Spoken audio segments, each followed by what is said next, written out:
Hi and welcome everybody to our webinar. We'll get started now that we've hit the hour.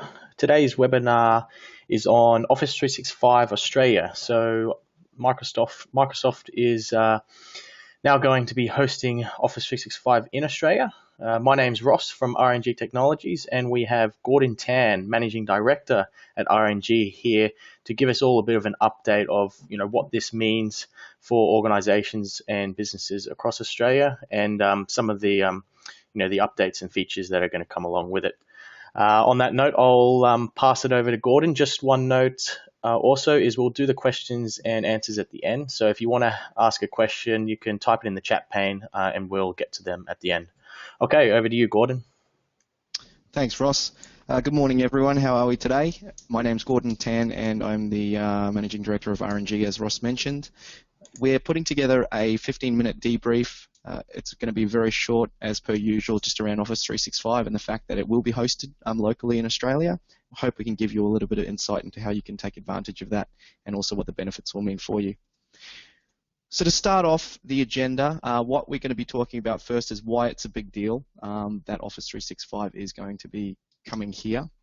We're going to talk a little bit about the launch details, some of the new features that will be released in 2015, the general Office 365 advantages and how the upgrade process is actually going to happen, what you might need to do or not do to potentially take advantage of that. So why it's a big deal? First and foremost, it's because Office 365, whilst it is a great product, has traditionally come with a number of concerns.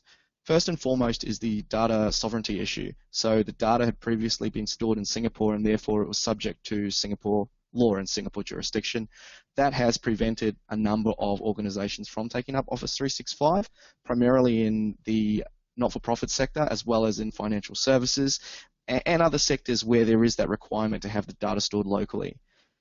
Further to that, speed and performance sometimes of Office 365 has been a bit of an issue. Because the servers are hosted or the infrastructure is hosted in Singapore, sometimes that speed isn't as robust or reliable as is the case if you were dealing with a server in Australia. Similarly, there was it was very difficult to get internet connectivity. So getting a direct internet connection between yourself and Office 365 was quite difficult. In terms of the launch, what that basically means is Microsoft have now officially released the date. It will be the end of March 2015 where Office 365 will be launched in Australia, and it will actually be being launched out of Sydney and Melbourne data centers. There is already some infrastructure from Microsoft. The product is Microsoft Azure, so that's Microsoft's hosted server product is already running out of certain data centers in Sydney and Melbourne, and now Office 365 will follow suit. What that will basically mean is you'll have a locally hosted or a hosted version that resides in Australia, not only for Office 365, but also if you use Microsoft CRM, Dynamics CRM, that'll also be hosted in Australia as well. And the pricing at this stage looks like it's going to stay the same, but there's a to be confirmed there as well. We're not 100% sure that that's going to be the case. That'll get firmed up closer to the date. So in terms of what new features you can expect in the next version of Office 365, look, this is going to happen fairly independently to the Office 365 migration to Australia. However, it's something that we thought people that are already using Office 365 should be mindful of, and that's the release of Skype for Business, which is actually replacing Lync. Microsoft Lync is obviously a unified communications and instant messaging tool. Skype for Business is its new brand, but what it's going to come with is it's going to come with a better UI.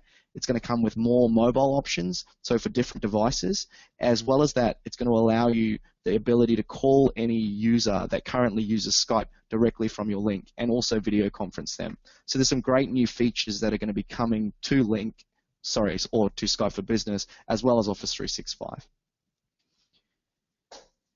In terms of the advantages of Office 365 itself, I mean, if you're already using it, you already understand a lot of these benefits. But for the people that aren't, Office 365 really comes with the advantage of not having to worry about the infrastructure that actually runs those systems. So there's no need for servers. There's no need for ongoing management of those servers. Not only that, but because you're paying for it on a per user basis, there's not that big capital expenditure that you need to undertake, to spend $20,000, $50,000 on new servers, you can now pay, $15 per user per month, or in a not-for-profits case, it can potentially be free. And so that's really a compelling driver, a compelling benefit for Office 365. Finally, the ability to take your organization a bit more mobile. So, getting out of the office and being in a situation where you can work from home, you can work on the road, is another massive advantage of Office 365 as well. And finally, in terms of the upgrade path, well, look, for Office 365, it's going to be automatic for Australian customers. So in March 2015, you will automatically be migrated at a certain point in time. However, you can choose to leave your data where it is if desired. What that basically means is you will actually need to send a specific request to Microsoft to make that happen.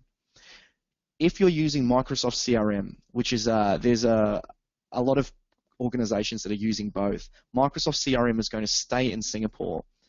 It'll stay in that data center, and you can choose to move it yourself. So that will be the reverse. You will actually need to request for it to be moved to Australia. Our recommendation to our clients is you request, if you are using Microsoft CRM, you do request it, because obviously it's just going to improve performance and be a little bit better.